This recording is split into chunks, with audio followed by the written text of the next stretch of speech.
faculty, and all the specially invited guests. At the onset, I would like to acknowledge our audience, and I can see that many of them are the newly admitted students to BITS Pilani. So congratulations to you on your admissions, and a very warm welcome to all of you. And to everyone present here, I am PC Sandy, Faculty of Department of Chemical Engineering, Pilani campus. So we are all gathered here because BITS Pilani Library, in association with the Royal Society of Chemistry and the Department of Chemical Engineering, have organized this special webinar titled The Chemical Sciences, A Touch of History and the Future. Today is a special day because it is the birth anniversary of Marie Curie, whose full name was Marie Sklodowska-Curie, a renowned chemist who conducted pioneering research in radioactivity, and it is also the birth anniversary of our very own Chandrasekhar Venkata Raman, known as C.V. Raman, who discovered a particular scattering of light effect, which was subsequently known as the famous Raman effect.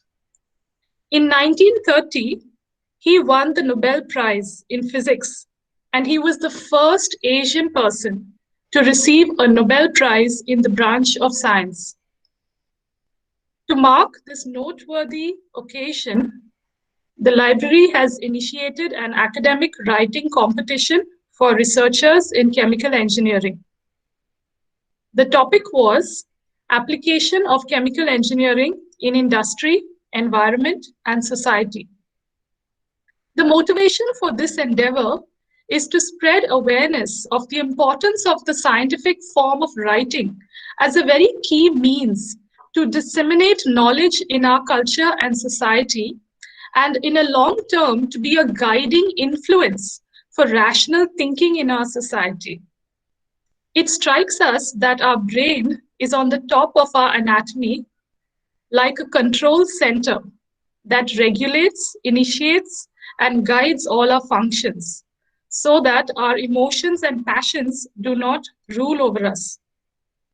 As the ancient and wise King Solomon recorded in his book of Proverbs of the Torah, which was 970 years before Christ, or 970 BCE, he said, "Blessed are those who find wisdom.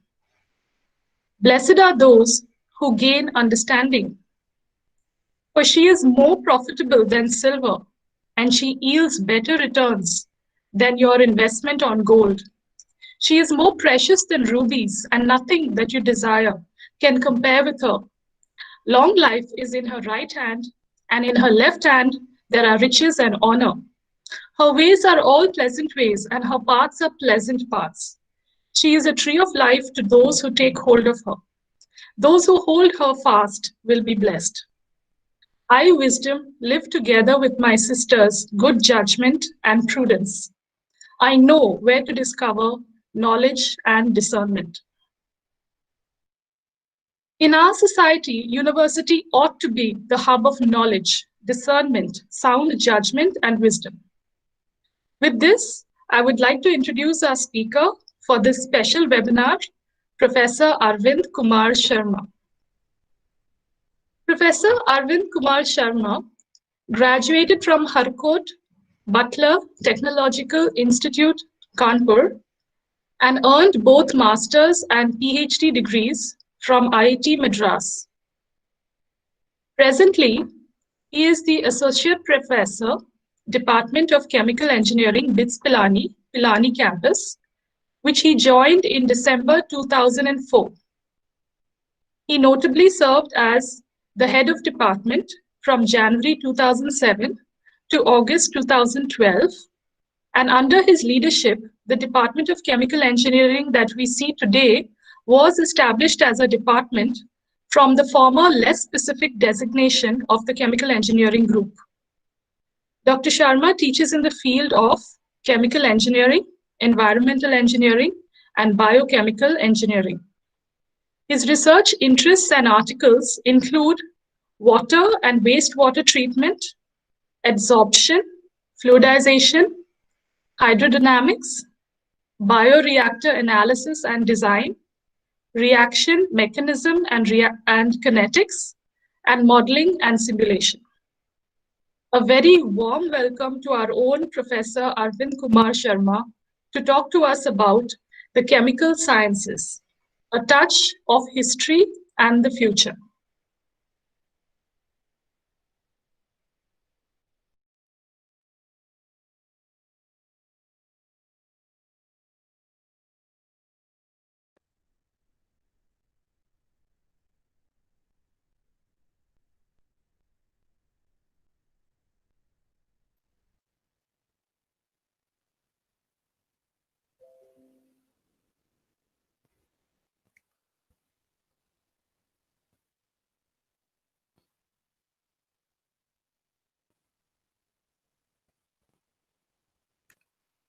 Dr. Priya, Yes, sir.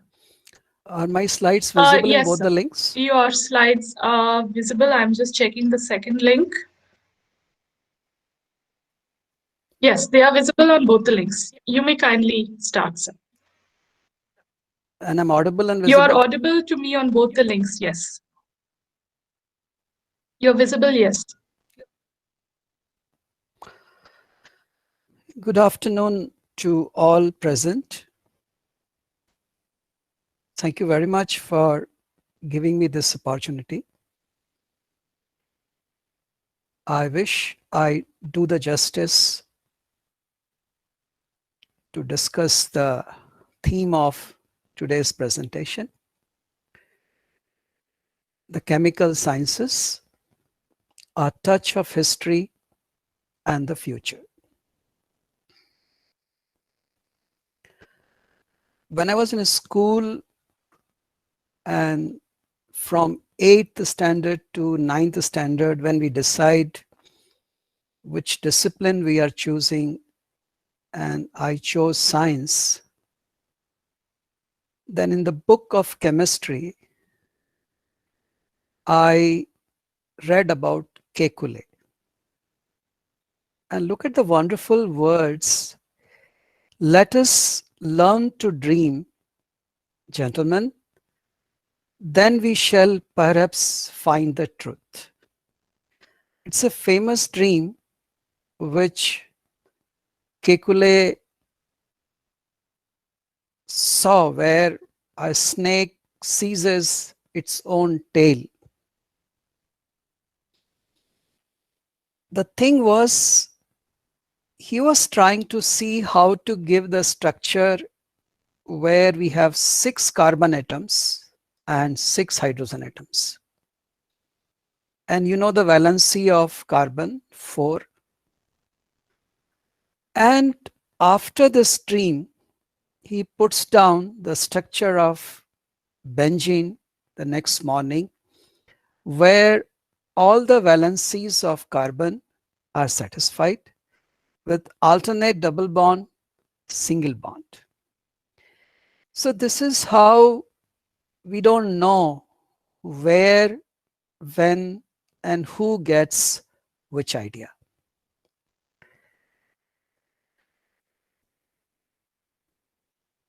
My colleagues who are present in the link may remember, unlike my new students who joined this year, that we had a processor called Pentium 4, which we used to call P4. And I looked at this P4 like this: person, pen, paper, and perspective, 4 P's. There is a bridge between the person and the perspective. We are still in the era of pen and paper. Maybe tomorrow, maybe some other bridge. What I'm trying to emphasize is the perspective, the way you see what you see. And look at a beautiful where a person, I hope you know who is the person, and it has been very well documented the perspective he had, because apples had been falling for ages. But look at the perspective Newton had when he goes and puts down, documents the gravitational theory. So there is a saying which has been put by a Nobel laureate in medicine. Research is to see what everybody else has seen. Please mind, the clue is see, not just look, and to think. So it's a game of mind, what nobody else has thought. That's what a person, through the pen and paper, jotting down the perspective, and that is how I looked at P4, the Pentium 4. It's an old processor. As rightly pointed out by my colleague, today on November 7th, let us look at two great perspectives way back in 1867.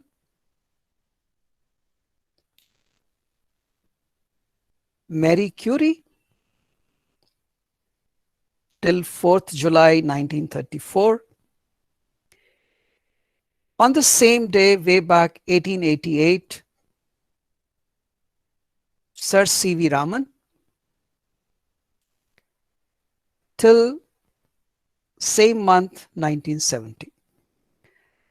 Please pardon me in case my pronunciation of names deviate a bit. Like look at Raman. Some other places you say Raman, some part of the country you say C.V. Raman.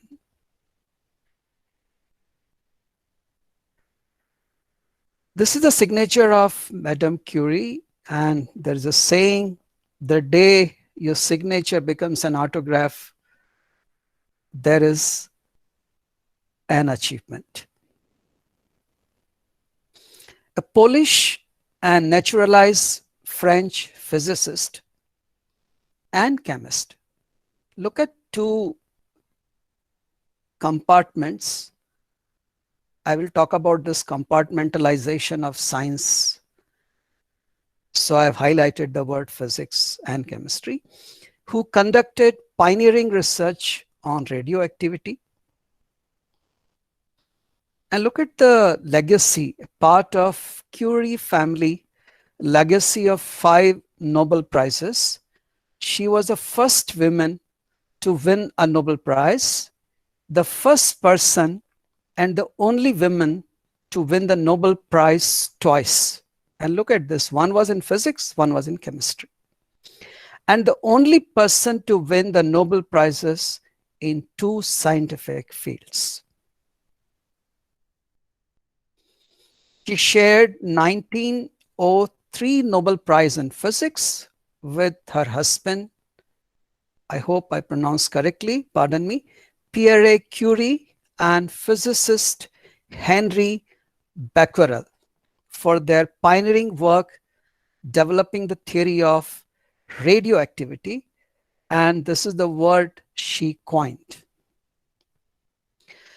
Using techniques she invented for isolating radioactive isotopes, she won another Nobel Prize in 1911, just 8 years down the line, in chemistry, for the discovery of 2 elements, polonium and radium. There is a story behind polonium, and that goes like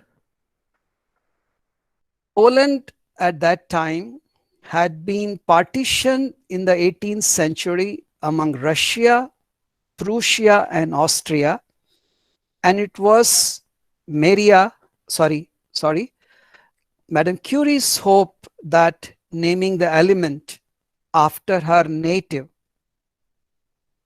Poland would bring world attention to Poland's lack of independence as a sovereign state.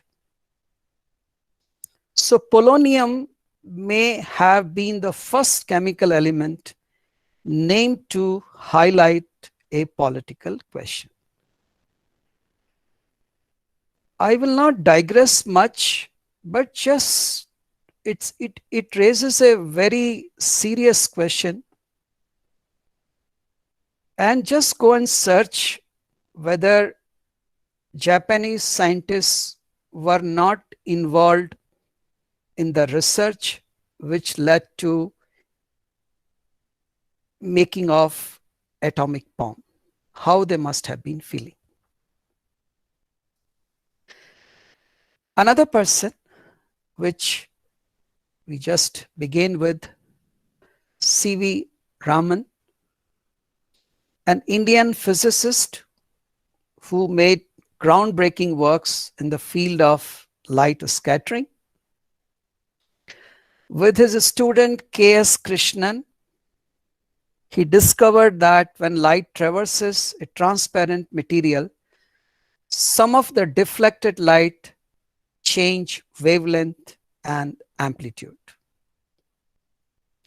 The phenomenon was a new type of scattering of light and was subsequently known as Raman effect or Raman scattering. He won the 1930 Nobel Prize in Physics and was first Asian, as rightly pointed out in the beginning, to receive a Nobel Prize in any branch of science. First Asian. Look at another way of what I began my talk, the perspective, when he looks at the sea, which motivated him to correctly describe the reason for the blue color of the sea as phenomenon of diffraction.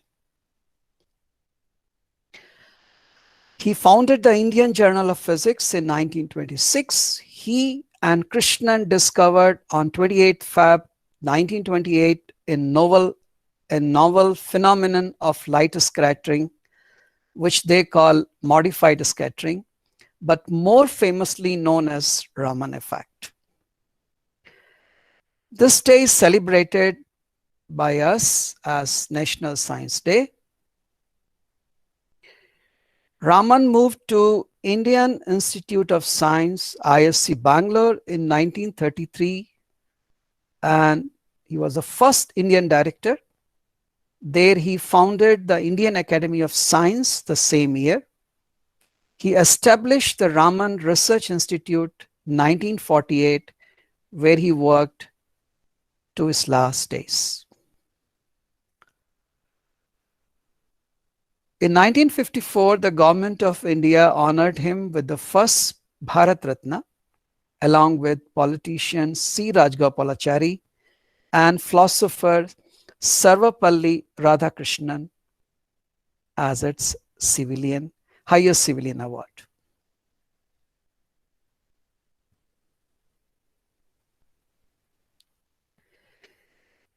Now, 7th of November, years back, these two great minds, and the theme perspective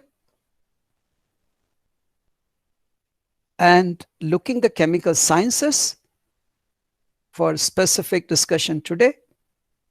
The science of matter, and matter belongs to all, be it physics, chemistry, anybody. The branch of natural sciences dealing with composition of substances and their properties and reactions. And look at natural sciences describing the phenomenon of physical world. So Royal Society of Chemistry, look at the charter they have, and which anybody and everybody should have. The Royal Society of Chemistry's purpose is to advance excellence, and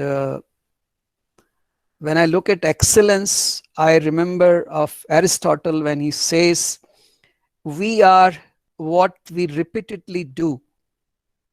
Excellence then is not an act, but a habit.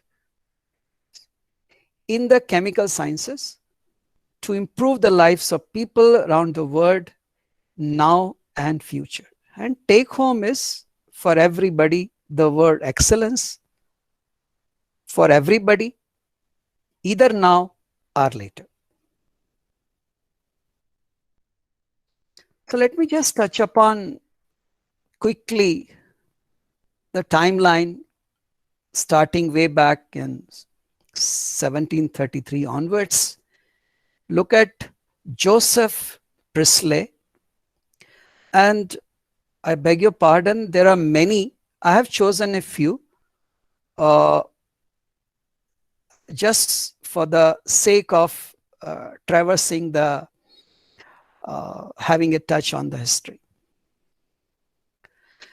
And look at the multidimensional personality, not just a chemist, philosopher, and other dimensions. He was the first scientist to discover oxygen.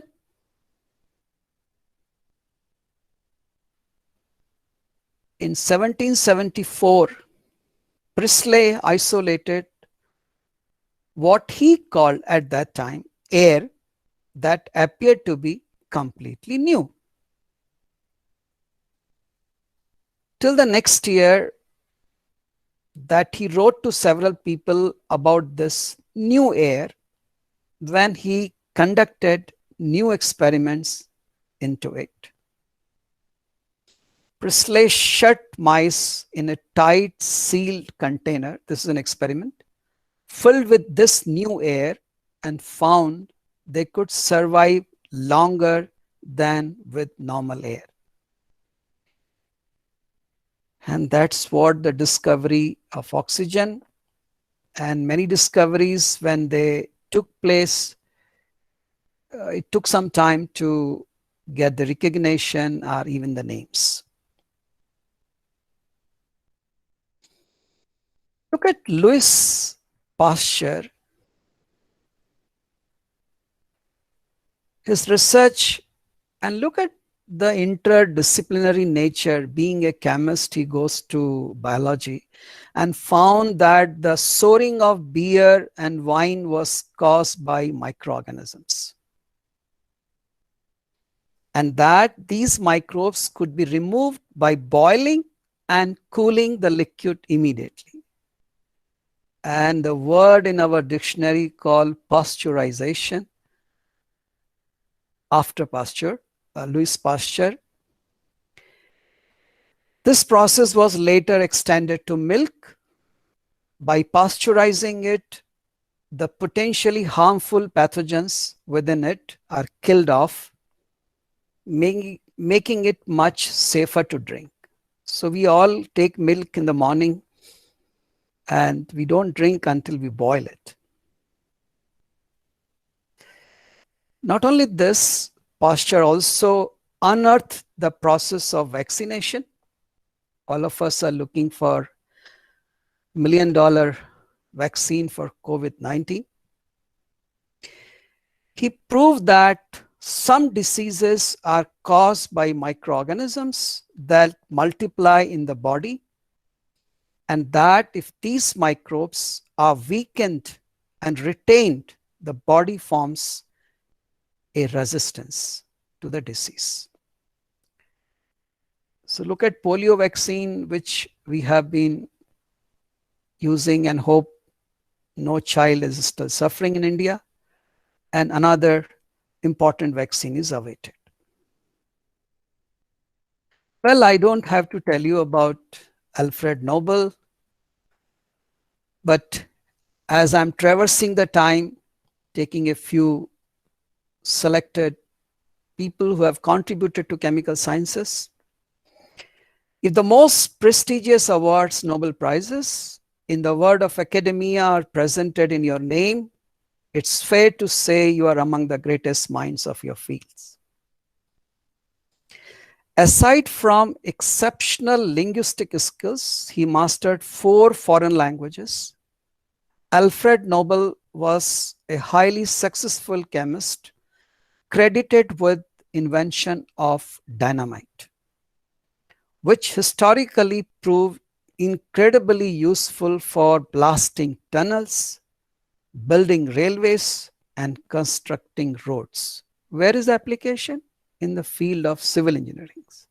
Who is he? A person in the chemist. And look at the dark side of it, which we should not do. Unfortunately, many times it happens in science and technology. There are directions in which dynamite has been misused. Given the widespread use of dynamite, he accumulated great wealth.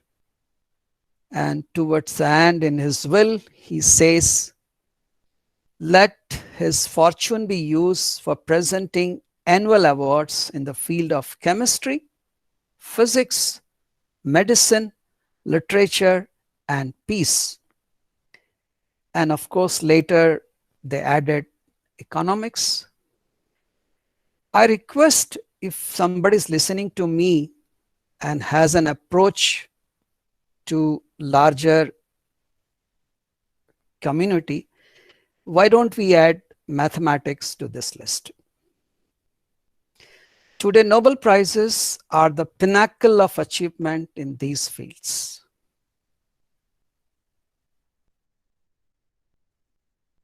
All are familiar with the periodic table, Mendeleev. In 1869, he published what is generally cited as the first periodic table. Mendeleev's periodic system, which arranged chemical elements in order of their atomic weight. So look at the perspective. He's able to catch some underlying property on which the rest can be built. Once arranged, the ordering of elements shows clear groupings where similar properties are displayed. Anyone who studies the periodic table, now it's quite matured. All kids who have joined my lecture, after being the new student, you even know how to remember periodic tables. We'll know these groups. Look at 2 columns, the noble gases and the alkaline earth matters, just 2 of the columns in the table, and the underlying property, the similarity of property which puts them together. And not everything was invented by then, discovered. There were some gaps, but he could predict what will come here, the properties. But the nature of it meant he could accurately predict the properties of missing elements. And gradually those gaps got filled. And if you go and see the periodic table, it is quite perfect now. Well, I won't say much because we have already talked and began with Madame Curie. Just a passing remark over and above what we have said. She is still the only woman to do this, 2 Nobel Prizes, and remains the only person to win 2 prizes in the multiple sciences. And I told you about polonium, but this I would like to add, she's also known for introducing X-ray technology and radium into medicine. And all of us know that an excessive exposure of Madame to radiation, and that was the cause we lost her. Alice Ball, the first successful treatment of leprosy, was developed by him very recently, not very recently, but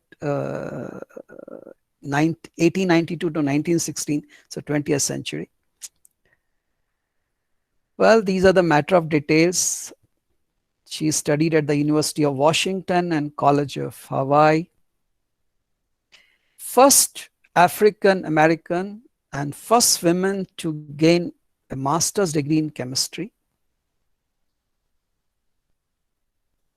Her method to treat Hansen's disease alleviated symptoms of leprosy, resulting in thousands of patients being discharged from healthcare facilities all over the world.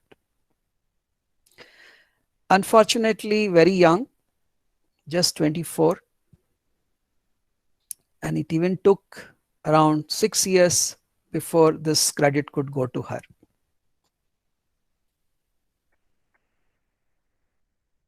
Look, another piece of work which won the Nobel Prize in Chemistry for her research in protein crystallography.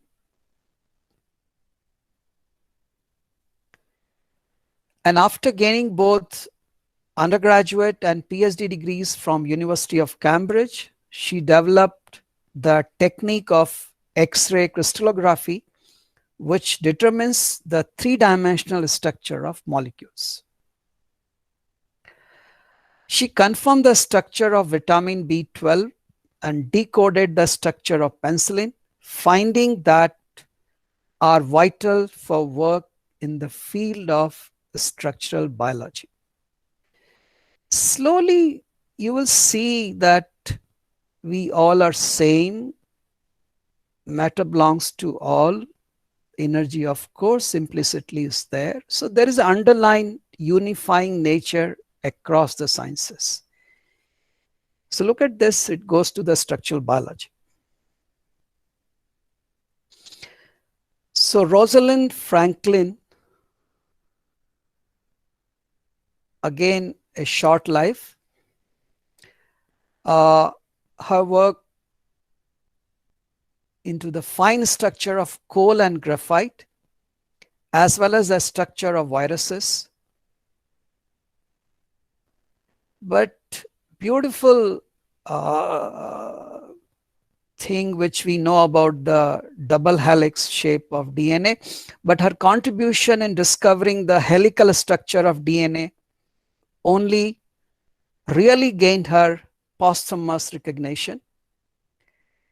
The double helix shape is one of the most ionic images in chemistry, and Franklin discovered it through her work on the X-ray diffraction images of DNA. Actually, Nobel Prize Committee does not give Nobel Prize post somebody has passed away. I wish they reconsider. Otherwise, she would have shared the Nobel Prize won by those she worked with, because it's a wonderful landmark which I have highlighted about double helix shape, in particular for the DNA. So we have reached the, he was this century, the biochemist, American biochemist, first African American woman to gain a PhD in chemistry. She did it from Columbia University, where she researched compounds and the effect they have on the body and digestion. Throughout her career, she continued important research around cholesterol, sugars, and proteins, as well as crucial studies on the effect on lungs from smoking cigarettes. This is a generic positivity. She also developed programs to help minority students gain entry into medical school and graduate science programs. 2020, just 1 month back, exactly on 7th of October, we lost him, Mario Molina. In 1970, when Mario Molina began his research,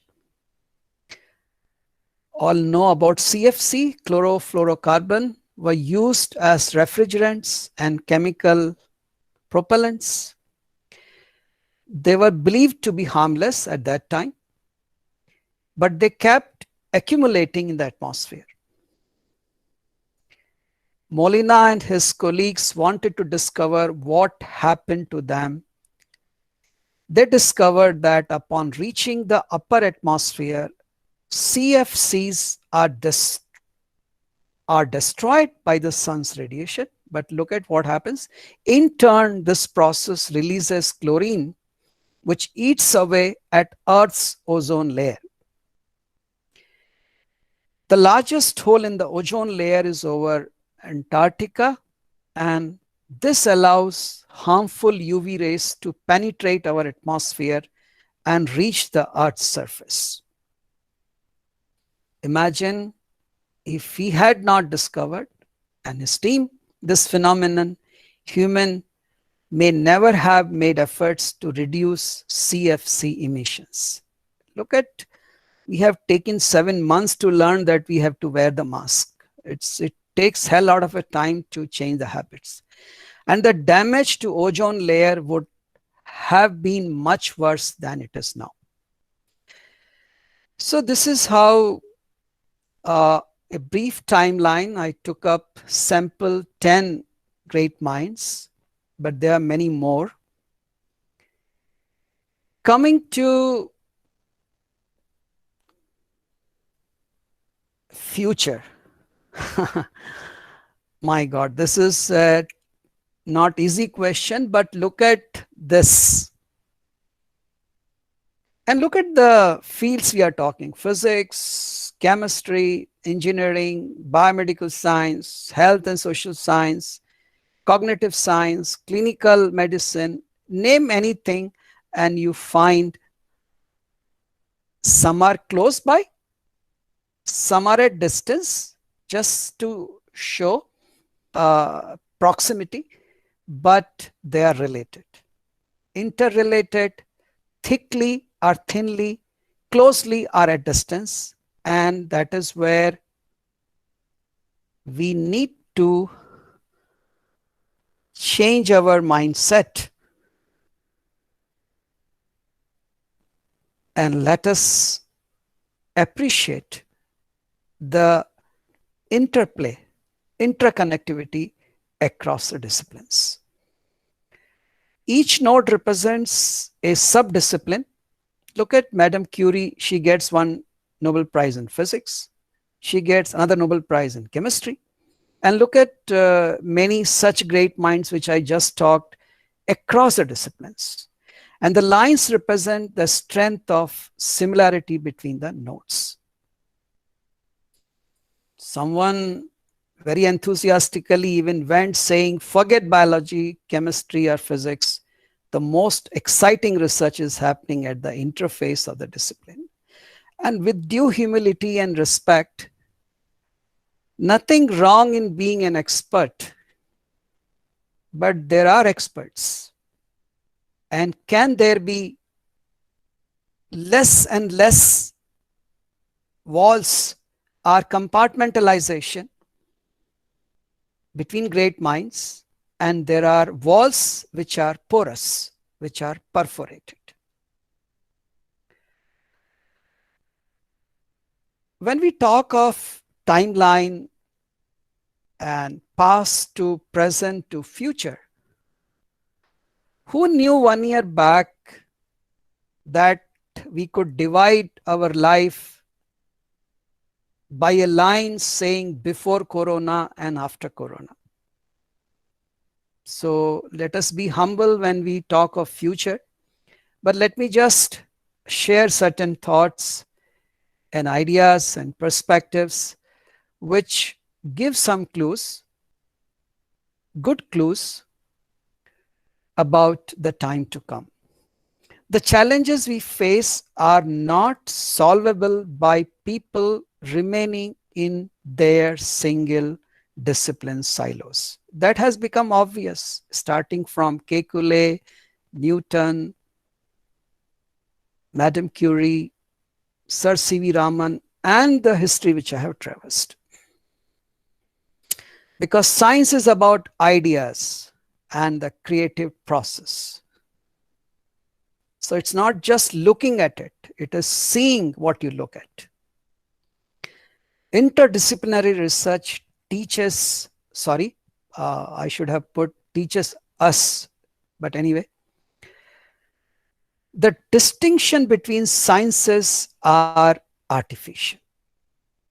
An approach from one area can be applied to another very much, because atom is same, molecule is same, Avogadro's number is same, and of that only is the matter made. God particle doesn't belong to physics alone, it belongs to everybody, with due respect. So look at the Royal Society of Chemistry, how they made efforts to look at the future of chemical sciences.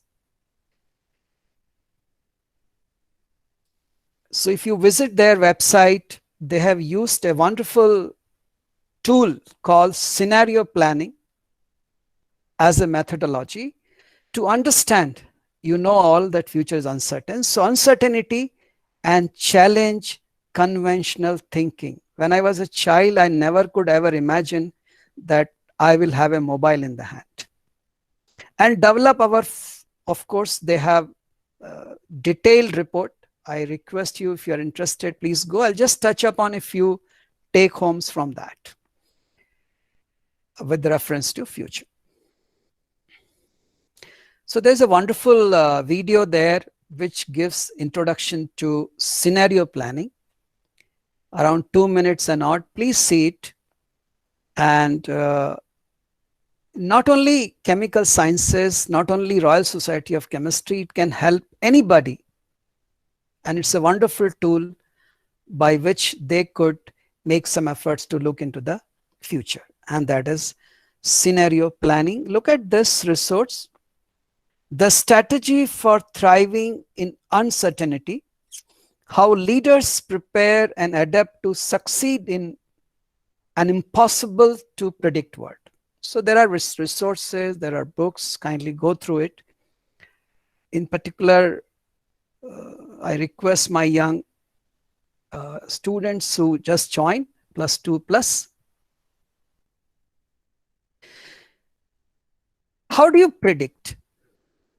You can see that immediate future can be having some ideas from the immediate past.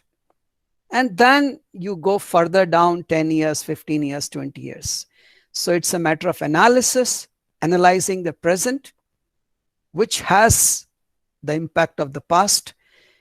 They have discovered 7 key themes which will shape the future of chemical sciences. I'll just touch upon a few.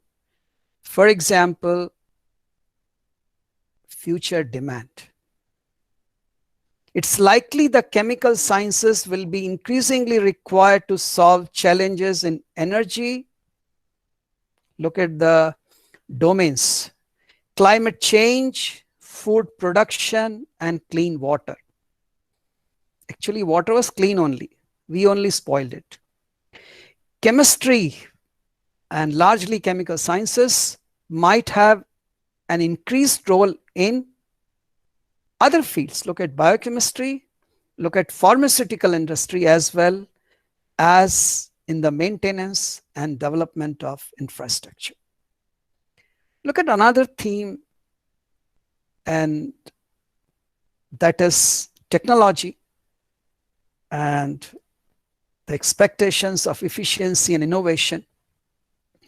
Advances in technology are likely to remain a major trend, with far-reaching implications for the future of chemical sciences, the nature of research, organizational structure, and careers might need to change in response to these radical changes.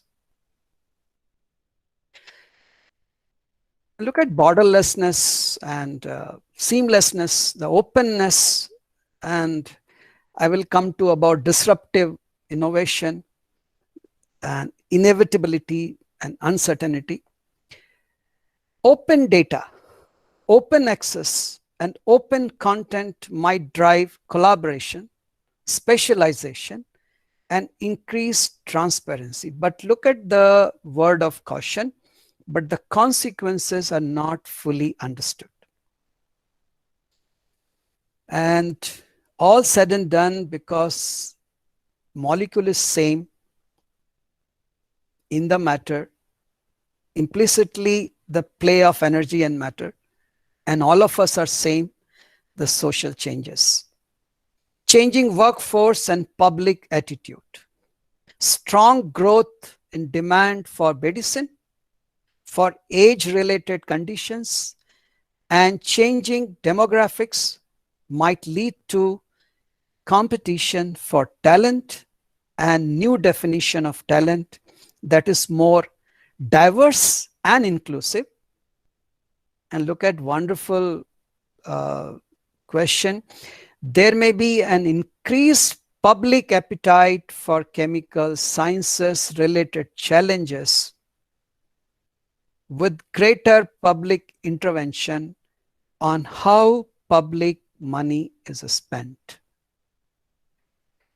We talk of funding, but where from it comes? Are we answering to the people? So as the world becomes more connected, which anyway is, science and technology may become decentralized. How would automated, remote, I'm right now remotely related to, I don't know how many are there on these two Google Meets, and modular chemical sciences change the world.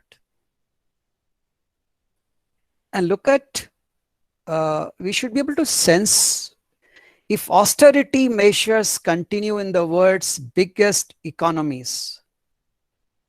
Elections are happening somewhere, but all of us are concerned what will happen there. Public funding for research could be, sorry, it's the word I have taken from Royal Society of Chemistry, withdrawn entirely.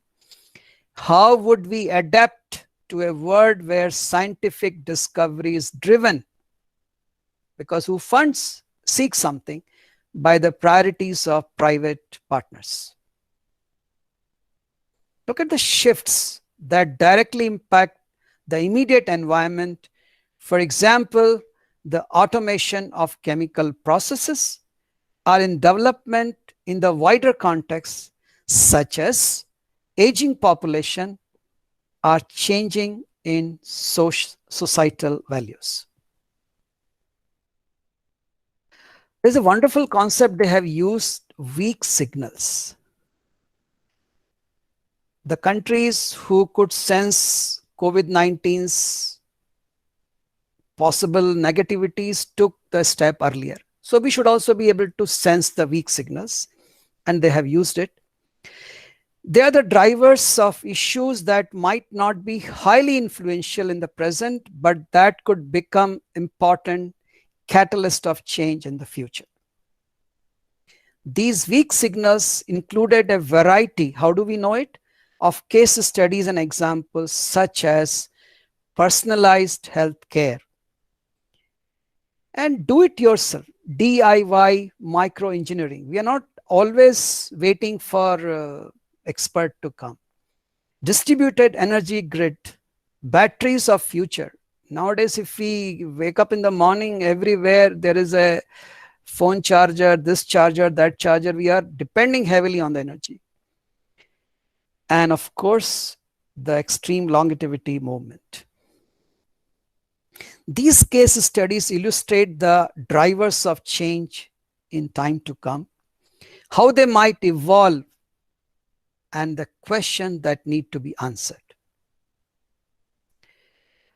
So this is what Royal Society of Chemistry puts down these 7 themes very closely, the role, and that is true with anybody.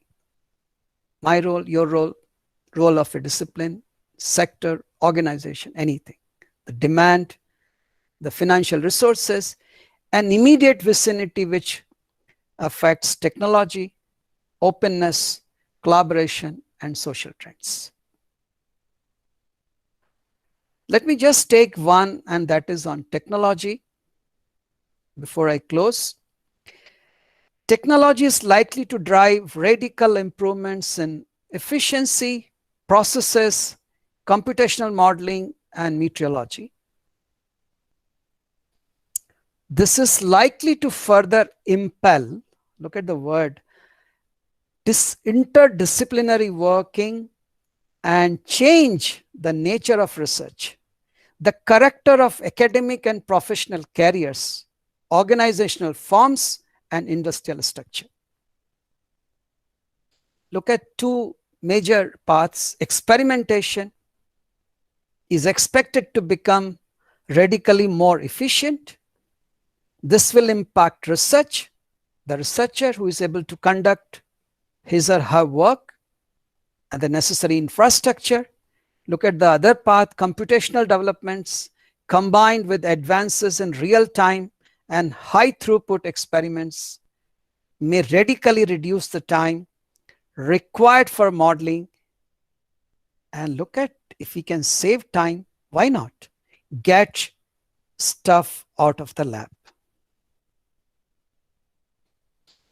Approach to research on organic synthesis, general catalytic chemistry, and testing the physical properties of models will see changes, and we are expected to become even more focused on thermodynamics.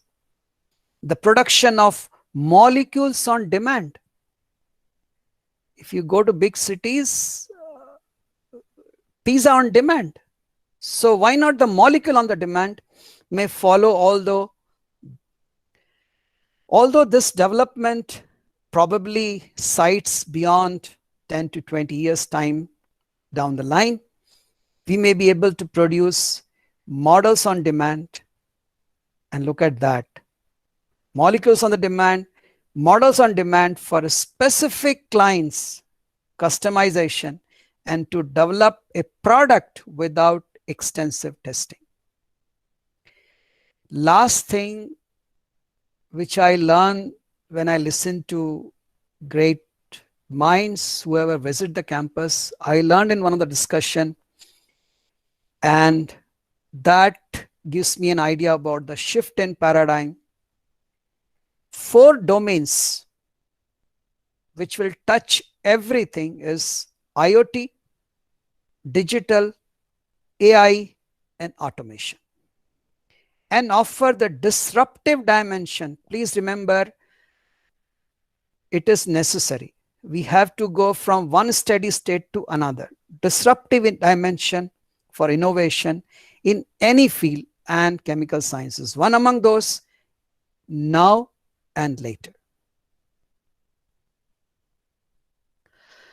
Well, dear students in particular who are there new to BITS campus, please remember all are like this: Kekulé, Madam Curie, C.V. Raman,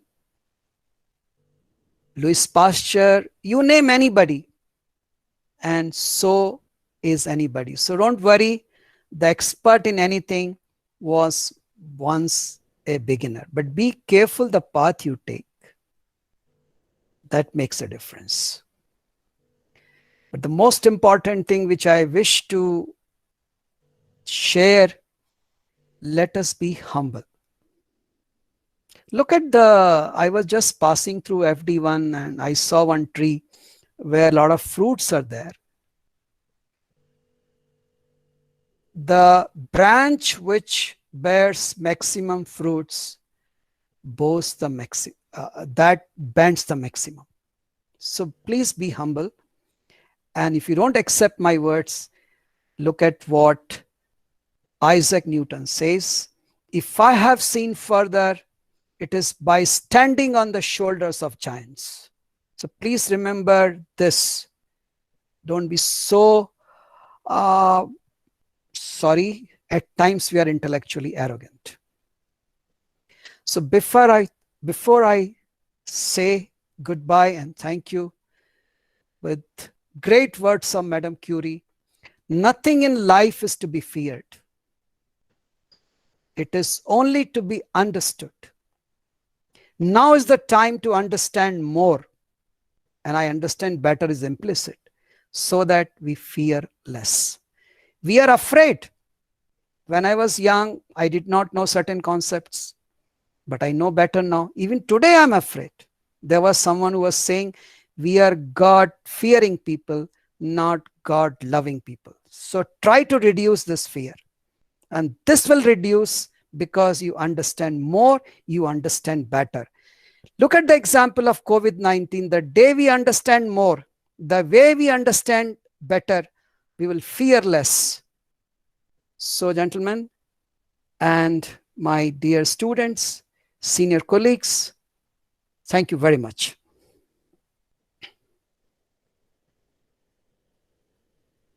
Thank you, sir. Yeah, please. Thank you for your wonderful, meaningful content and really sharing your heart out with us. And I would take a few questions to make this more interactive. And I would request that since we are on two links, you are not able to ask your question to Sir. So kindly, please post your question in the chat and I will handle it. Already we have a short question from Shah Darmil, who typed the question during your talk. He was concerned about the fact that James Watson and Francis Curie, they were given, I think, the credit for the double helical structure of DNA. But Arvind sir, you mentioned Madame Curie, so maybe I think he was asking a clarification on that. I don't think I just I didn't give it to Madame Curie. And if I'm wrong,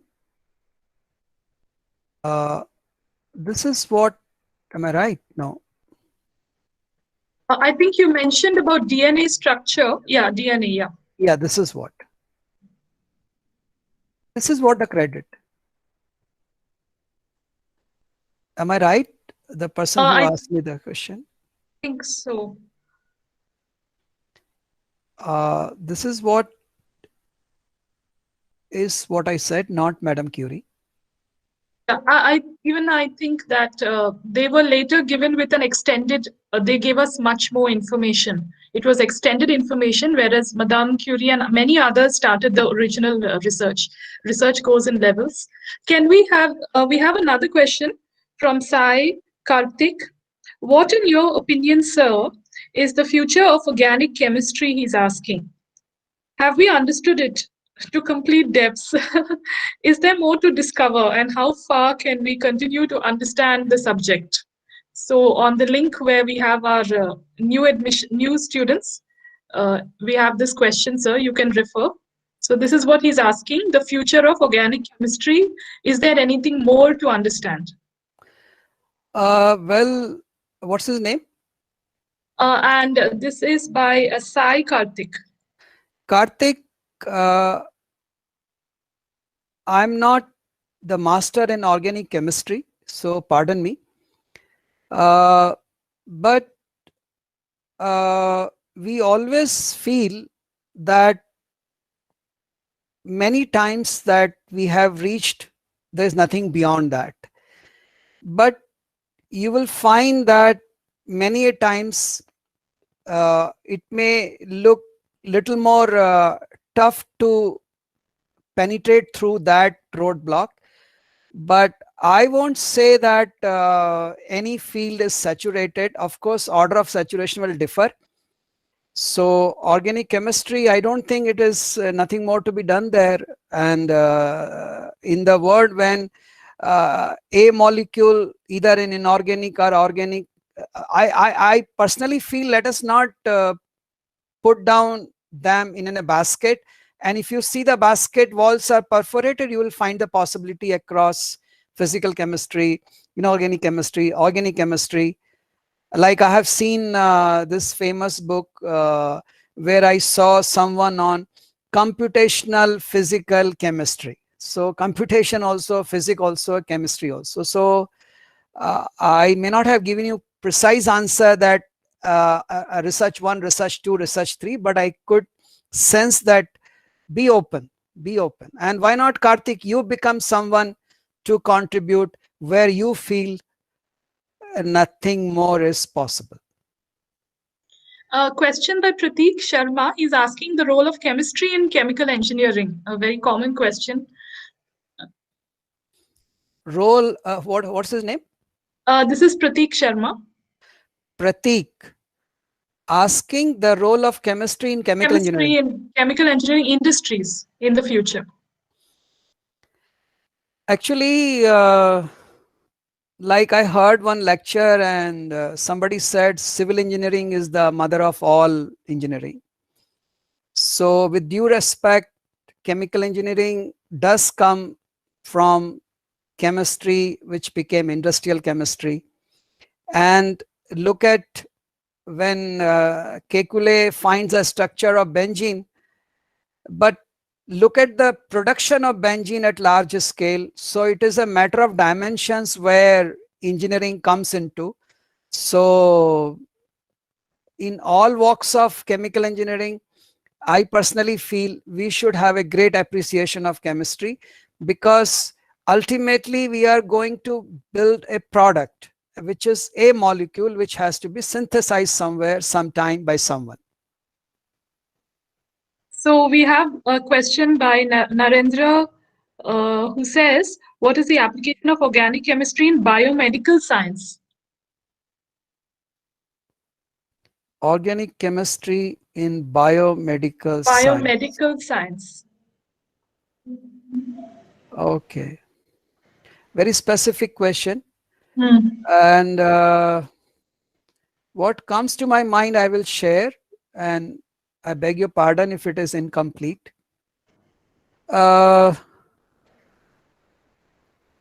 Organic chemistry are the molecule which you will try to either get or design, be it for some purpose, or even the instruments which will be required for biomedical purposes, the kind of material required, the kind of properties required for a specific purpose, because what I use in some other physical system may be different as compared to biomedical system. So seeing the requirement of in which biomedical expectations are there, we have to go back and design the molecule, the material accordingly. And of course, as somebody asked earlier, Prateek Sharma, we have to ultimately scale it up through chemical engineering, or for that matter, any other engineering. Okay. So we'll take the last question, though I'm sure you have many, and you can still contact Arvind Kumar sir. He's very approachable. You can email him also. So Shah Dharmil is asking this last question is regarding automation in the field of chemistry.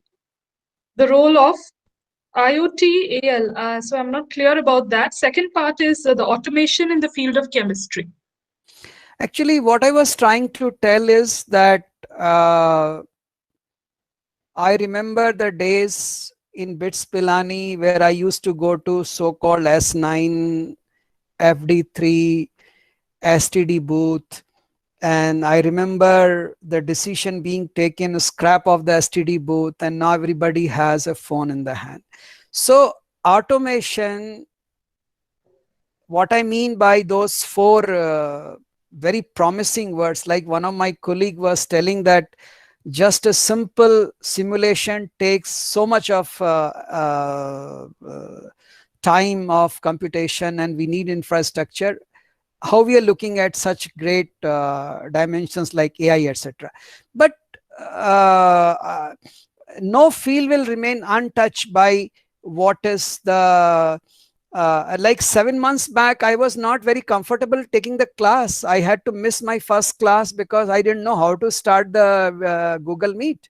So automation, or Internet of Things, or artificial intelligence, anything which you can imagine one day will become the part of our research. That's a different thing. Somebody maybe in 10 years, somebody in 100 years. Right. Okay, I thank you so much for your questions, and we will stop the questions. I'm sure there are many. There is okay. I will take a last question since we have an enthusiastic question here by Kedia. So he's saying the second law of thermodynamics says that entropy remains same or increasing. So does the entropy of the universe increase? I think this is a textbook answer.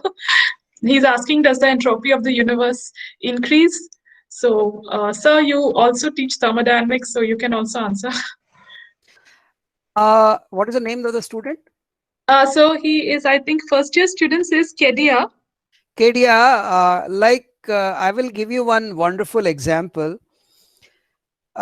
It's not the life you live in years, it is the life you put in years. So when you look at the first law of thermodynamics, it talks of quantity. And when you talks of second law, it talks of quality. We can always discuss offline about this, but look at the concept of entropy and go to the molecular quantum perspective. And I personally feel whether you look at macroscopically or microscopically, you're looking at the same matter actually. So look at the whatever is the best understood at this time, the smallest size to which matter has been recognized. And of course, energy is implicit in that because there is an interplay of matter and energy. Slight disturbance, slight disorderedness, slight realignment, that means it is not at the same state. And that's what people talk now, how far you are from reversible state. Because if you have gone very far off, look at the if you walk, you are less prone to accident as compared to when you speed it up, because you are going away from orderedness, you're going away from the equilibrium, you're going away from something where things are more peaceful actually. So yes, it is unfortunate, but we have lot of irreversibilities, and more is the entropy generation. And that is one reason when people talk on industrial level of optimization, there are concept of exergy, etc., that can I minimize the entropy generation? So be it the pump, be it any reactor, be in any activity, look at your own life. If you can become more ordered, you are better placed, not only physically alone. Look at the mind actually, calmness of mind. What is that calmness of mind? That is that only. So thank you, sir. Thank you for answering the questions. And thank you for those wonderful questions. And for the last question, yeah, unfortunately, our textbooks does say that the entropy of the universe is increasing, that which means that our universe does have an end because of the Big Bang theory, which is the beginning of the universe. Now I would like to transition to this. I would like to thank Professor A.K. Sharma at this point, and also we will thank Professor A.K. Sharma at the end. And please, sir, stay on. And now we will transition to the prize distribution ceremony, which we have all been waiting for. And to tell us about this academic writing competition, I would like to, and to announce the winners, I would like to introduce our very own Professor Bansri Roy. And Bansri Roy, Professor Bansri Roy is the current head of Department of Chemical Engineering. She has a very varied educational background in science and engineering.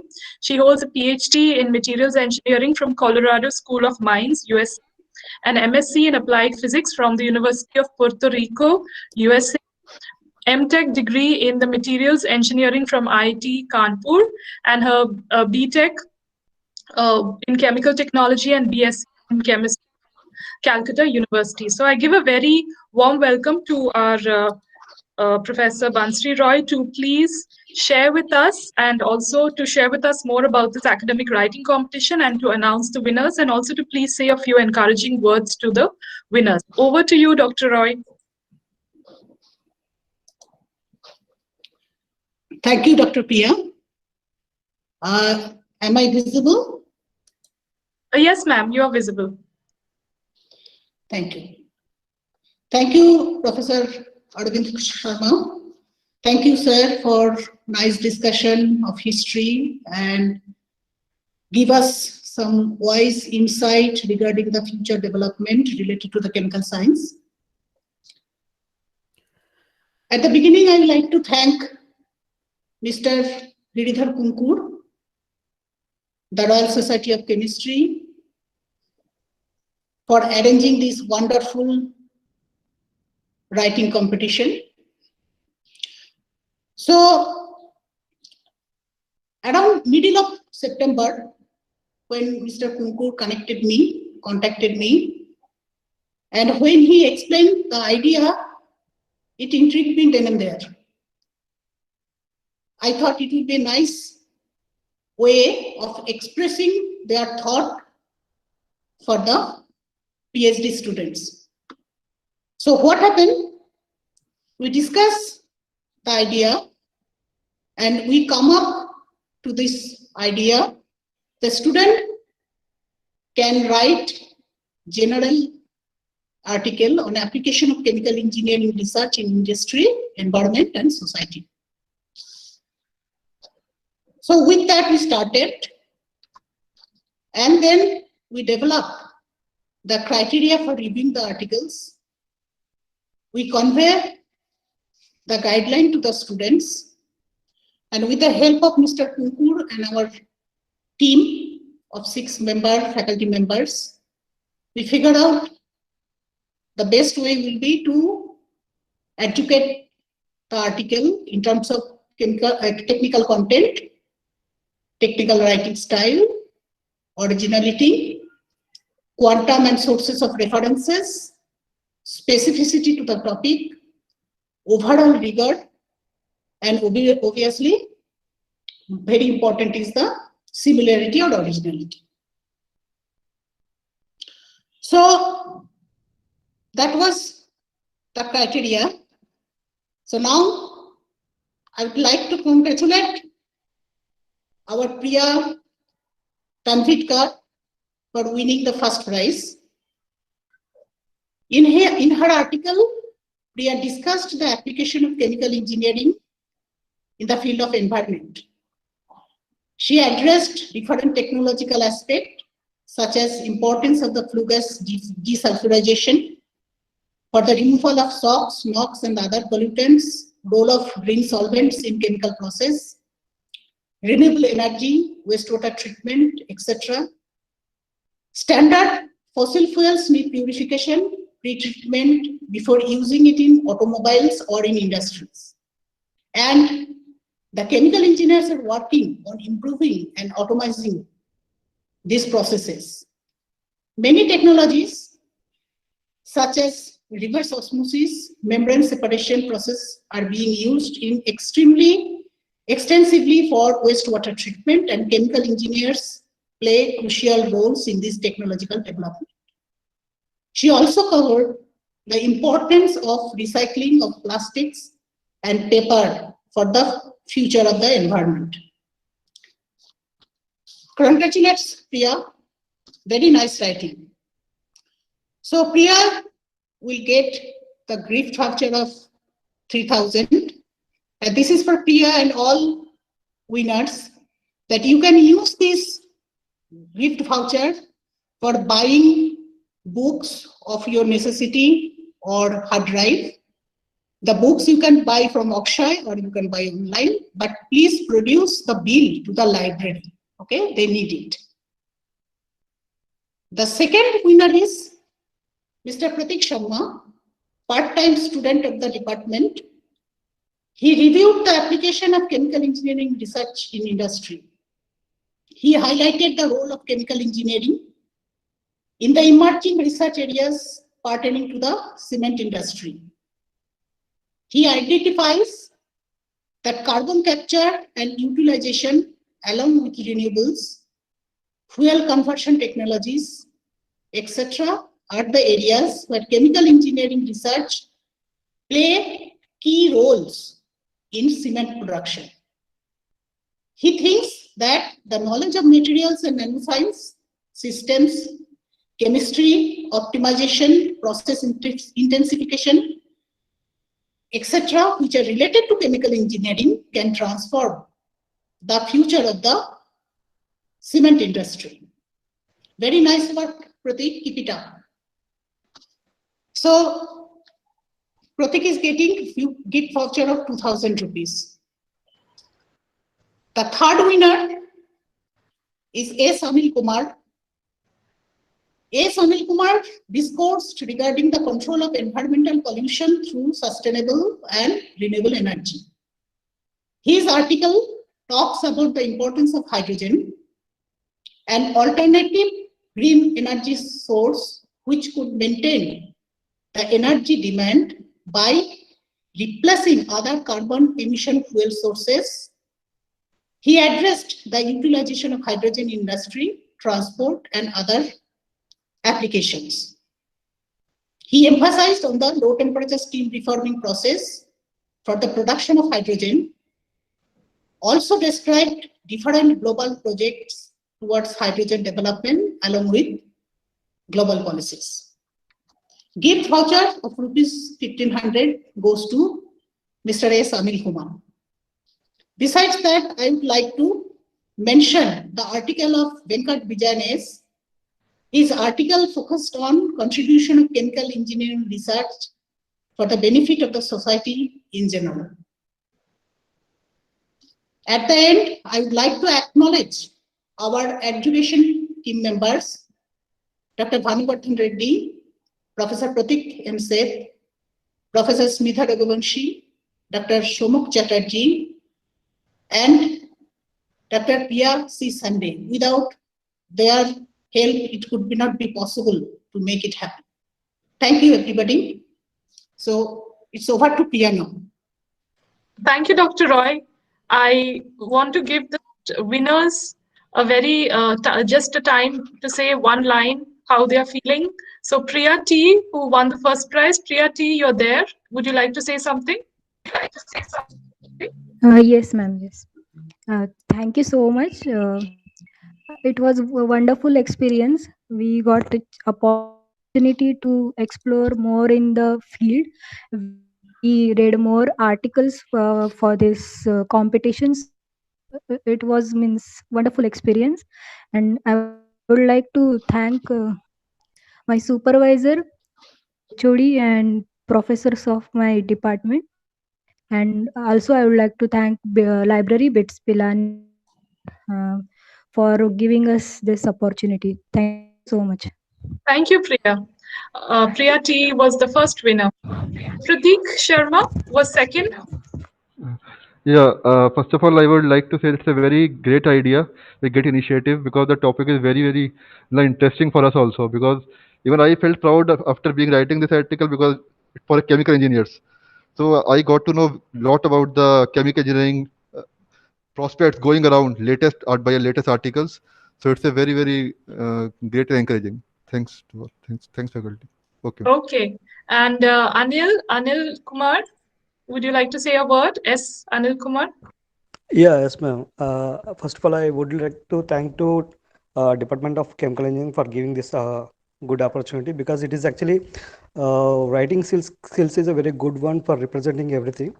So I'm feeling very happy that I got third prize. So I would like to thank Department of Faculties and library also for giving this good opportunity. Okay, and even Venkat Vijayan got honorable mention. Venkat Vijayan, if you're there, would you like to say something? It was ma'am has mentioned about your article. Okay, maybe Venkat is not there. So I would like to now just say that you can please collect your gift vouchers from Chemical Engineering office on Monday morning physically. This was only virtually shown to you. And now at this point of time, we are bound to remember our library under the leadership of the librarian Giridhar M. Kunkur, who has been taking a lot of key initiatives. And this year alone, library has conducted 12 separate exciting events. On another close note, students, please use the Shibboleth platform.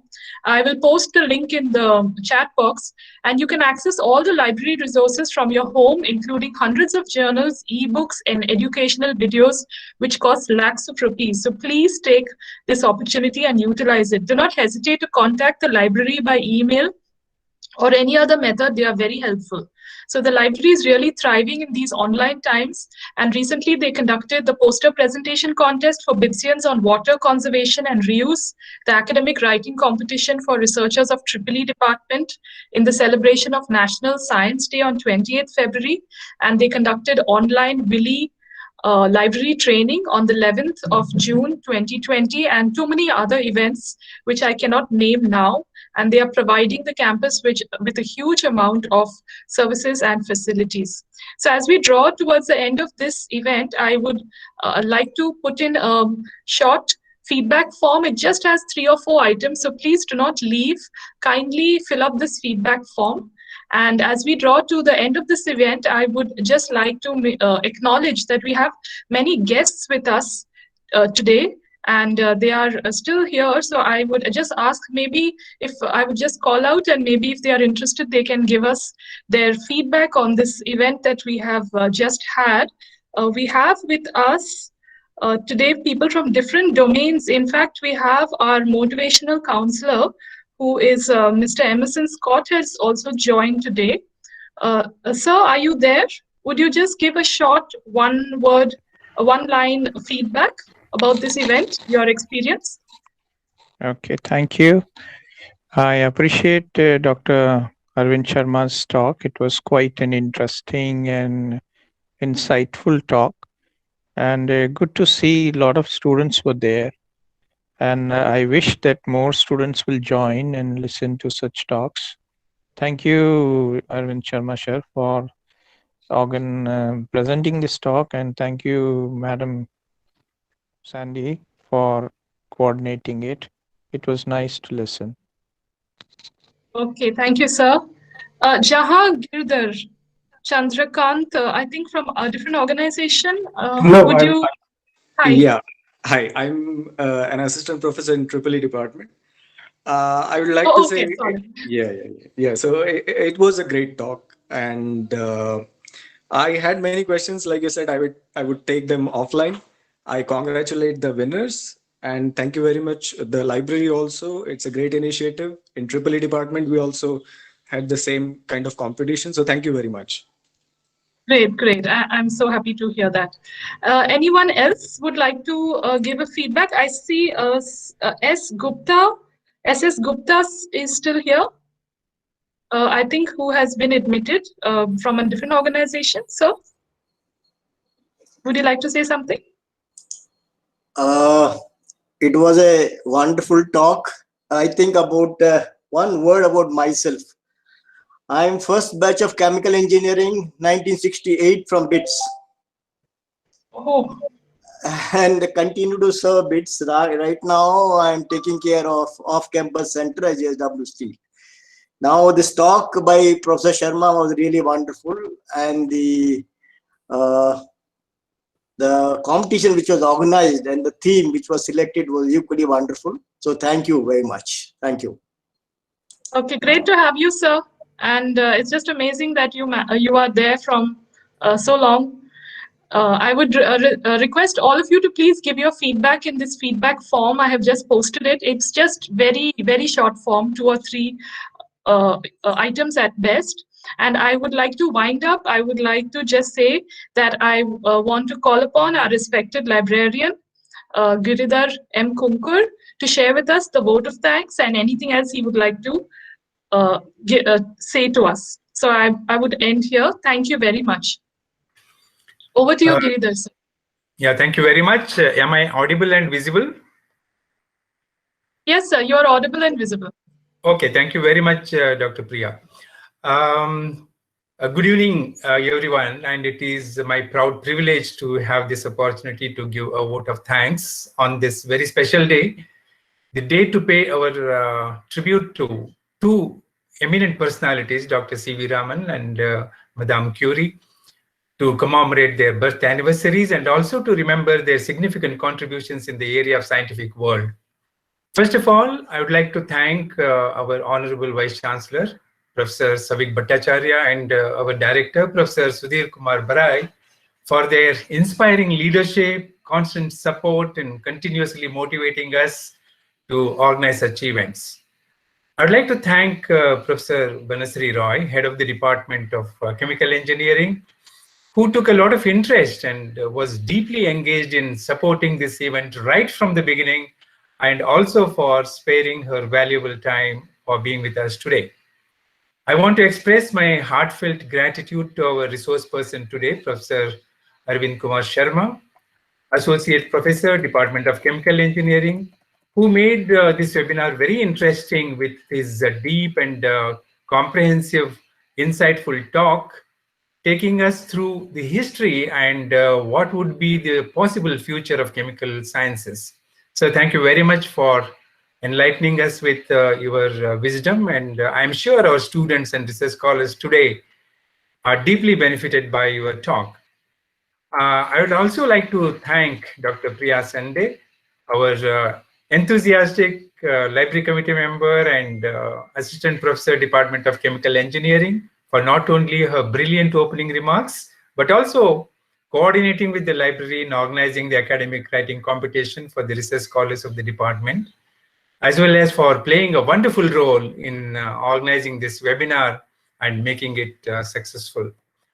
I must thank the Royal Society of Chemistry for collaborating with us in organizing this academic competition, writing competition, and sponsoring the prizes for the winners. I must thank all our research scholars of the Department of Chemical Engineering who actively took participation in the academic writing contest, and my heartiest congratulations to each one of you, even to the winners of this contest. Perhaps you all know that the main objective of this competition was to make everyone realize that writing and publishing is a very essential part of every researcher.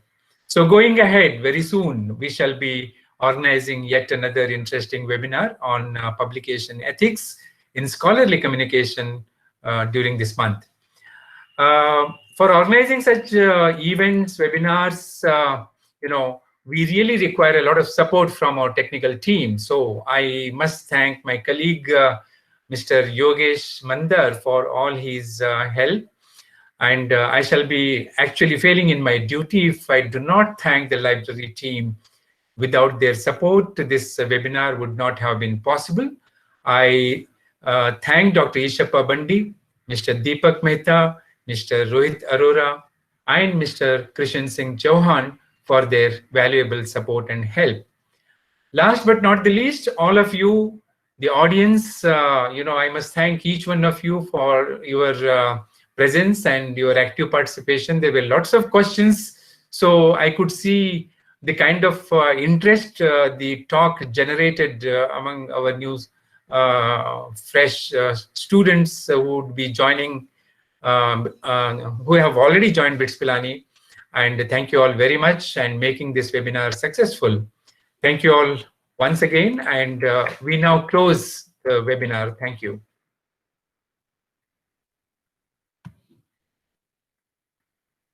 My last request is just to please give the feedback in the link provided. Faculty and students both can give the feedback. Thank you. Thank you. If there's any